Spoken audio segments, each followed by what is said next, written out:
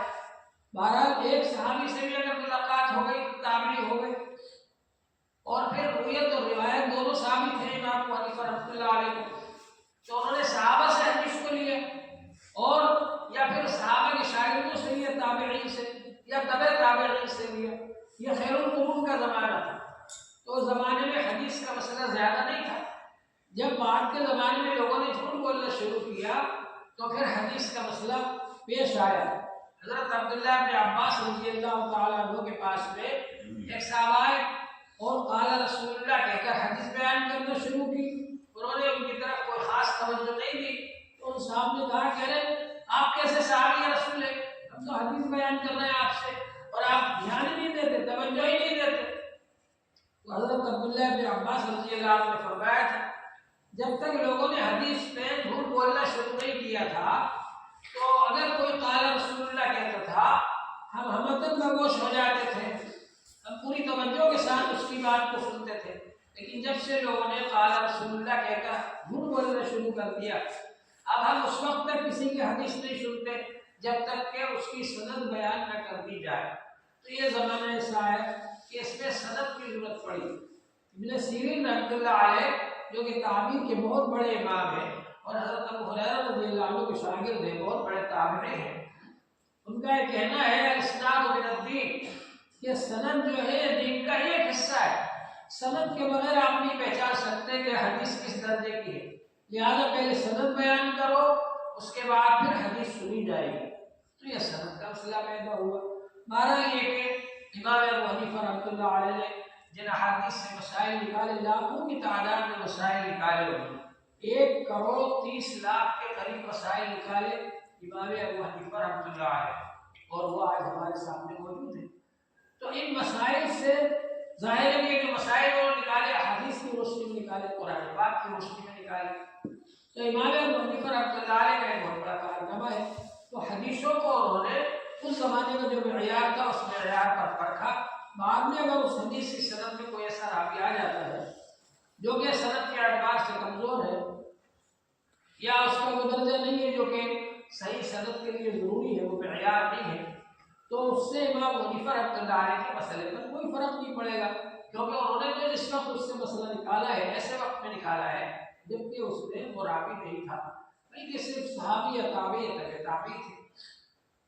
بہرحال امام بخاری رحمۃ اللہ علیہ کا زمانہ جب آیا تو انہوں نے یہ شرط لگائی کہ راوی کے اندر 3 شرطیں ہونا چاہیے، یا تو وہ راوی ہو ایسا کہ اس کا حافظہ بہت زیادہ قوی ہو، ایک تو ہے کہ اس کا حافظہ بہت زیادہ قوی ہو، اتقان کی شرط لگائی انہوں نے، مضبوط حافظے والا، دوسرے یہ کہ وہ ثقہ ہو، قابل اعتماد ہو، نیک آدمی ہو، تیسرے یہ کثیر الملازمہ، وہ استاد کے ساتھ زیادہ رہا ہو، حتیٰ کہ اگر ایک بار بھی استاد سے ملاقات ثابت ہے تو اس کی حدیث کو لے لیں۔ امام مسلم رحمۃ اللہ علیہ نے اس شرط میں تھوڑی سی کمی کی اور یہ فرمایا کہ اگر دونوں استاد اور شاگرد ایک ہی زمانے میں رہتے ہیں اور وہ شاگرد یہ کہتا ہے کہ میں نے اپنے فلاں استاد سے سنا ہے تو ان کی حدیث کو لے لیا جائے گا۔ ظاہر ہے کہ جب دونوں ایک ہی زمانے میں ہیں اور وہ کہہ رہا ہے میں نے حدیث سنی ہے تو سنی ہوگی جیسے تو کہہ رہا، تو وہ معاصرت کو کافی سمجھتے ہیں دونوں کا ایک زمانے میں ہونا، اور باقی شرطیں وہی ہیں جو انہوں نے لگائی کہ کبھی حافظہ ہونا چاہیے اور اسی طرح سے نیک ہونا چاہیے، باقی یہ کثیر الملازمہ والے لوگوں کو تھوڑی سی رعایت دے، تو اس لیے مسلم شریف کا درجہ علماء کہتے ہیں بخاری شریف سے کم ہے، لیکن بہت سے علماء مسلم شریف کو ترجیح دیتے ہیں، اس لیے کہ مسلم شریف میں روایت باللفظ زیادہ ہے۔ تو بہرحال یہ محدثین کا زمانہ آیا تو انہوں نے حدیث کو جمع کیا.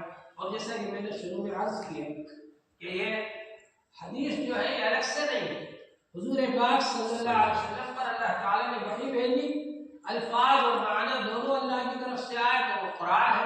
اور اگر صرف مضمون حضور پاک صلی اللہ علیہ وسلم پر آیا، آپ کے دل پر آیا اللہ کی طرف سے اور الفاظ آپ کے ہیں تو یہ حدیث ہے. اور اللہ تعالیٰ نے فرمایا وما ينطق عن الهوى ان هو الا وحی یوحی، آپ اپنی مرضی سے بیان نہیں فرماتے بلکہ جو کچھ ہوتا ہے وہ سب اللہ کی طرف سے وحی ہوتا ہے. چنانچہ عبداللہ ابن عمرو بن عاص جو لکھا کرتے تھے علی سے بیٹھ کر حضور صلی اللہ علیہ وسلم کے پاس، جب ان کو منع کیا لوگوں نے اور یہ کہا تم ہر چیز لکھ لیتے ہو اور حضور صلی اللہ علیہ وسلم بھی بشر ہے، کبھی آپ رضا کی حالت میں ہوتے، خوش ہوتے، کبھی غصے ہوتے، تم ہر بات لکھ لیتے ہو. انہوں نے جا کر حضور پاک صلی اللہ علیہ وسلم سے کہا تو آپ نے فرمایا اکتب فإنه لا يخرج منه الا حق، لکھو اس زبان سے حق کے علاوہ کچھ نہیں نکلے گا. تو معلوم یہ ہوا کہ حضور پاک صلی اللہ علیہ وسلم کی حدیث جو ہے ان کا بہت بڑا درجہ ہے، وحی کا درجہ رکھتی ہے. اور حضور پاک صلی اللہ علیہ وسلم رسول اللہ ہے اور اللہ تعالیٰ نے فرمایا من اطاع الرسول فقد اطاع اللہ، جس نے رسول کی اطاعت کی اس نے اللہ کی اطاعت کی. اور اللہ تعالیٰ نے فرمایا کہ قل ان کنتم تحبون اللہ فاتبعونی یحببکم اللہ، آپ کہہ دیجیے اگر تم اللہ سے محبت کا دعویٰ کرتے ہو میری اتباع کرو تو اللہ تم سے خود محبت کرنے لگیں گے. تو حضور کے عمل کی نقل کرنا، حضور کے قول کو ماننا، یہ سب ضروری. اسی طرح حضور کا اسوہ اختیار کرنا، لقد کان لکم فی رسول اللہ اسوۃ حسنہ، یقیناً رسول پاک صلی اللہ علیہ وسلم زندگی میں تمہارے لیے بہترین نمونہ ہے. تو حضور پاک صلی اللہ علیہ وسلم کی سنتوں پر عمل کر کے آدمی کامیاب ہو سکتا ہے. تو اس لیے یہ حدیث پاک کا بہت بڑا درجہ ہے، اس کے مطابق عمل کرنا ہے، اس کو پڑھنا ہے. اور حدیث پاک حجت ہے، جیسے قرآن حجت ہے ایسے ہی حدیث پاک حجت. حضور پاک صلی اللہ علیہ وسلم نے فرمایا ایک زمانہ ایسا آئے گا کہ ایک شخص اپنی مسیری پر بیٹھا ہوا ہوگا، پیٹ بھرا ہوا ہوگا، یعنی عیش و آرام میں ہوگا اور عیش و آرام میں گمراہی کی باتیں سوچتی ہے اور وہ یہ کہے گا حسبنا کتاب اللہ، بس کتاب اللہ کافی ہے. اس میں جو حلال ہے اس کو اپنے حلال سمجھ لیا، اس میں جو حرام ہے اس کو اپنے حرام سمجھ لیا. حضور پاک صلی اللہ علیہ وسلم نے فرمایا خبردار، جس طرح کتاب اللہ میں حلال و حرام ہے میں نے بھی حلال و حرام بیان کیا ہے، جو اس کو اختیار کرے گا وہ کامیاب ہو جائے گا. تو معلوم یہ ہوا اور فرمایا کہ اس کو ماننا بھی ویسے ہی ضروری ہے جیسے کتاب اللہ کے حلال و حرام کو ماننا ضروری ہے. تو معلوم یہ ہوا کہ حضور پاک صلی اللہ علیہ وسلم نے جس طرح سے قرآن کی شرح کی ہے ایسے ہی آپ نے شرح بھی فرمائی، یعنی جو احکام قرآن پاک نہیں آئے ان کو آپ نے بیان فرمایا اور اس کو ماننا بھی ضروری ہے. یہ ہے حدیث، حدیث کو ماننا بھی ضروری ہے. جس طرح قرآن کو ماننا ضروری ہے ایسے ہی حدیث کو ماننا بھی ضروری ہے. عمران بن حسین رضی اللہ عنہ صحابی ایک شخص آیا اور کہا کہ آپ تو حدیث کو نہیں مانتے. تو انہوں نے کہا ایک شخص قریب آ جا اور یہ فرمایا کہ بتا مجھے قرآن پاک میں کہاں لکھا ہے فجر کی 2 رکعات فرض ہے، ظہر کی 4 رکعات فرض ہے، عصر کی 4 رکعات فرض ہے، مغرب کی 3 رکعات فرض ہے، عشاء کی 4 رکعات فرض ہے. کہاں لکھا ہے قرآن پاک؟ اس میں تو لکھا اپنی صلاۃ نماز قائم کرو. جب تک حدیث سے قرآن کو نہیں سمجھو گے تو تم قرآن کو نہیں سمجھ سکتے نہ اس پر عمل کر سکتے.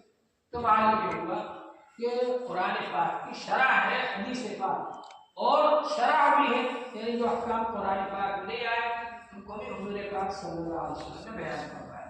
تو بہرحال یہ حدیث پاک ہے اور حدیث پاک جو کہ خاص قسم جس میں سلسلے وار کو ایک عمل نقل کیا گیا ہے اس کو آپ نے پڑھا. اللہ تعالیٰ ہم سب کو عمل کرنے کی توفیق عطا فرمائے اور حدیث کی برکات سے ہم سب کو مستفید فرمائے. حضور پاک صلی اللہ علیہ وسلم نے خوشخبری سنائی ہے اور خوشخبری یہ سنائی ہے نظر اللہ امرأ سمع مقالتی فوعاها فرب مبلغ اوعى من سامع. اللہ تعالیٰ اس بندے کو تر و تازہ رکھے، خوش خرم رکھے، ہرا بھرا رکھے، چہکتا مہکتا رکھے. کون ہے وہ بندہ جس نے میری حدیث کو سنا اور دوسروں تک پہنچا دیا؟ ورب مبلغ اوعى من سامع، کبھی ایسا ہوتا ہے کہ جس کو حدیث پہنچائی گئی وہ اس کو زیادہ محفوظ رکھنے والا ہوتا ہے اس کے مقابلے میں جس نے کہ وہ حدیث پہنچائی۔ دوسری حدیث میں رب مبلغ افقہ من سامع، کبھی ایسا ہوتا ہے کہ جس کو وہ حدیث پہنچائی ہے وہ زیادہ فقیہ ہوتا ہے اور وہ اس حدیث سے کئی مسئلے نکال لیتا ہے۔ چنانچہ حضرت امام اعمش نے فرمایا نحن صیادلہ، ہم لوگ تو دوا فروش ہیں، وانتم الاطباء، اور تم لوگ ہو اطباء طبیب حکیم، جیسے ڈاکٹر جو ہوتا ہے نا وہ ہر دوا کے بارے میں جانتا ہے اس سے کیا فائدہ ہوگا، اور وہ جو نسخہ لے کر دیتا ہے، میڈیکل اسٹور والے کا کام ہے کہ وہ جو ڈاکٹر نے دوا لکھی ہے وہ نکال کر دے دے، اس کے بارے میں زیادہ نہیں جانتے۔ تو فرمایا کہ ہم تو میڈیکل اسٹور والے ہیں، ہم تو صیادلہ ہیں، اور تم ہو اطباء، یعنی فقیہ آدمی ہے اسی حدیث کو پڑھتا ہے اس سے کئی مسئلے نکال لیتا ہے۔ آپ نے سنا ہوگا کہ امام ابو حنیفہ رحمۃ اللہ علیہ ایک حدیث، چھوٹی سی حدیث، حضور صلی اللہ علیہ وسلم ایک وقت ایک جگہ تشریف لے گئے، ایک چھوٹا سا بچہ ہے، اس کے پاس ایک چڑیا ہے، پرندہ ہے، وہ اس سے کھیل رہا تھا، جب دوبارہ گئے وہ پرندہ اڑ گیا تھا، تو حضور صلی اللہ علیہ وسلم نے اس بچے سے پوچھا یا ابا عمیر ما فعل النمر، اے ابو عمیر تمہاری چڑیا کا کیا ہوا؟ یہ ایک جملہ ہے جو حضور صلی اللہ علیہ وسلم نے اس بچے سے فرمایا، اس سے تقریباً 400 مسائل علماء نے نکالے۔ تو بہرحال ایک ہی حدیث جب کسی فقیہ کے پاس پہنچتی ہے وہ اس سے بہت سارے مسائل نکال دیتے ہیں۔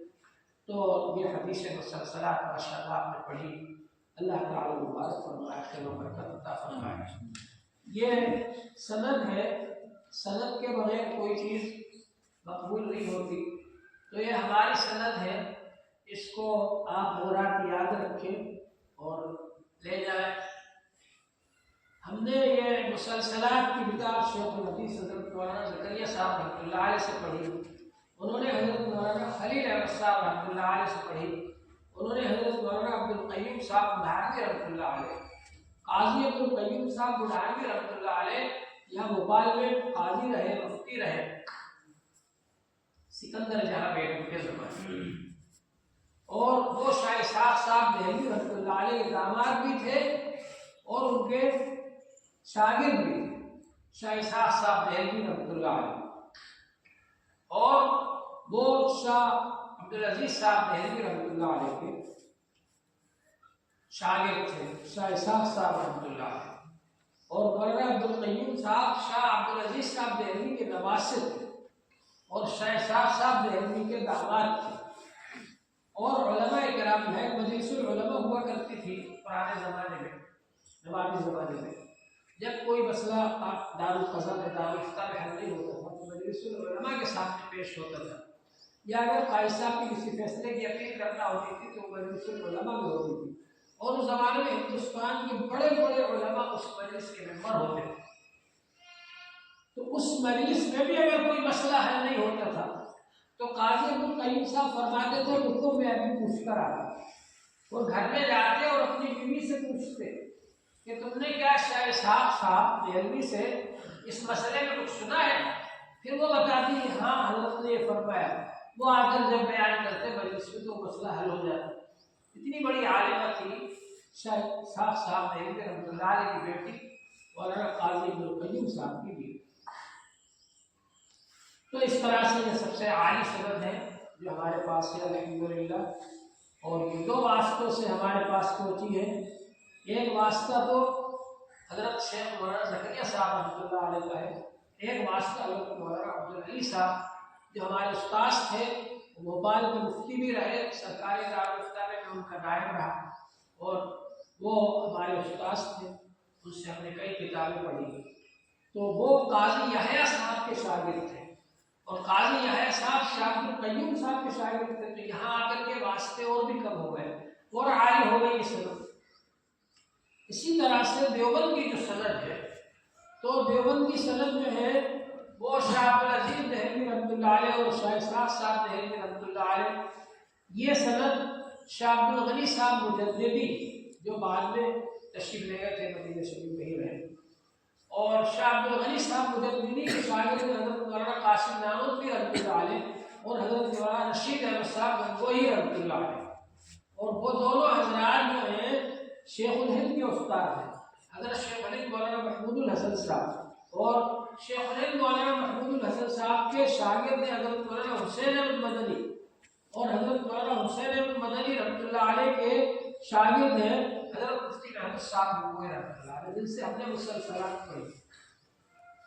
اور حضرت مفتی محمود صاحب رحمۃ اللہ علیہ حضرت شیخ الحدیث مولانا زکریا صاحب کے بھی شاگرد ہیں، ان سے بھی بخاری شریف پڑھی. اور حضرت مدنی حضرت مولانا حسین احمد مدنی سے بھی بخاری شریف پڑھی. دیوبند میں بھی پڑھی انہوں نے بخاری شریف، مظاہر میں بھی پڑھی، دونوں جگہ پڑھی. تو دونوں جگہ کی سندیں ان سے ملتی. اور حضرت مولانا سالم صاحب سے ہم نے مشکوٰۃ شریف بھی پڑھی اور ابو داؤد شریف بھی پڑھی، وہ بھی حضرت مولانا حسین احمد مدنی رحمۃ اللہ علیہ کے شاگرد ہیں. حضرت مولانا نصیر احمد صاحب سے بخاری شریف پڑھی، وہ بھی حضرت مولانا حسین احمد مدنی رحمۃ اللہ علیہ کے شاگرد ہیں. حضرت مولانا نعیم صاحب سے ہم نے مسلم شریف پڑھی، وہ بھی حضرت مولانا حسین احمد مدنی رحمۃ اللہ علیہ کے شاگرد ہیں. حضرت مولانا انظر شاہ کشمیری رحمۃ اللہ علیہ سے ہم نے ابو داؤد شریف پڑھی، وہ بھی حضرت مولانا حسین احمد مدنی رحمۃ اللہ علیہ کے شاگرد ہیں. حضرت مولانا معراج الحق صاحب سے ہم نے ترمذی شریف پڑھی، وہ بھی حضرت مولانا حسین احمد مدنی رحمۃ اللہ علیہ کے شاگرد ہیں. کیونکہ حضرت مولانا حسین احمد مدنی جب سند دیا کرتے تو یہ کہتے تھے سب کتابوں کی میں سند دے رہا ہوں. حضرت علامہ انور شاہ کشمیری رحمۃ اللہ علیہ حضرت شیخ الحدیث شیخ الہند مولانا محمود الحسن صاحب کے شاگرد ہیں، اور ان کے شاگرد تھے حضرت مولانا قاری طیب صاحب رحمۃ اللہ علیہ جو دارالعلوم دیوبند کے محقق تھے. ان سے ہم نے بخاری شریف کو شروع کراتے تھے اور ختم کراتے تھے، تو یہ سند بیان فرماتے تھے. اور ان کی سند بھی انہوں نے بھی حضرت مولانا خلیل احمد صاحب سے یہ مسلسلات کی اور دوسری حدیث کی سند کی ہے. وہ سند جو کہ مولانا خلیل احمد صاحب بھوپال سے لے کر گئے تھے قاضی القیوم صاحب سے، تو یہ سند جو ہے حضرت مولانا خلیل احمد صاحب علی شاہ حضرت قاری طیب صاحب کے واسطے سے بھی ہم کو ملی ہوئی. تو اس طرح سے 3 واسطے ہوئے سے. حضرت قاری طیب صاحب رحمۃ اللہ علیہ شاگرد حضرت علامہ انور شاہ کشمیری رحمۃ اللہ علیہ کے، اور انہوں نے ہم کو بخاری شریف شروع کرائی اور ختم کرائی. اور یہ سند مولانا خلیل احمد صاحب علی سند بھی انہوں نے عطا فرمائی. تو اس طرح سے یہ تینوں طرف سے.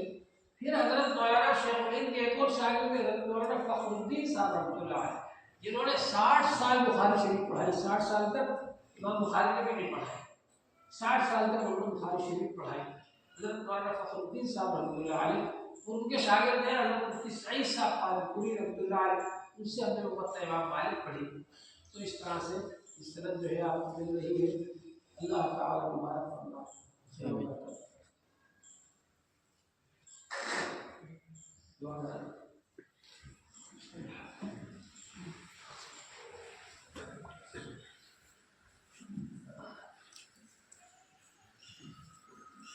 اللهم صل على سيدنا حبيبنا مولانا محمد وعلى آله وصحبه وارض عنا وعن جميع محمد صلى الله عليه وسلم. اللهم اغفر لأمة سيدنا محمد صلى الله عليه وسلم. اللهم ارحم أمة سيدنا محمد صلى الله عليه وسلم. اللهم انصر الإسلام والمسلمين. اللهم أعز الإسلام والمسلمين. اللهم أعل كلمة الإسلام والمسلمين. اللهم وفقنا لما تحب وترضى واجعل آخرتنا خيرا من الأولى. اللهم نقل قلوبنا بنور الإيمان. اللهم نقل قلوبنا بنور العرفان. اللهم نقل قلوبنا بنور القرآن. يا مصرف القلوب صرف قلوبنا إلى طاعتك. يا مقلب القلوب ثبت قلوبنا على دينك. اللهم أعنا على ذكرك وشكرك وحسن عبادتك. اللهم آت نفوسنا تقواها وزكها أنت خير من زكاها أنت وليها ومولاها.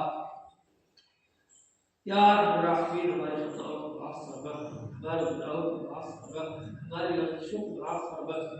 یا رب الراحمین ہم سب کو حضور صلی اللہ علیہ وسلم کا عشق عطا فرما، آپ کی محبت عطا فرما. حضور صلی اللہ علیہ وسلم کی محبت عطا فرما. حضور صلی اللہ علیہ وسلم کی ایک سنت کے مطابق عمل کرنے کی توفیق عطا فرما.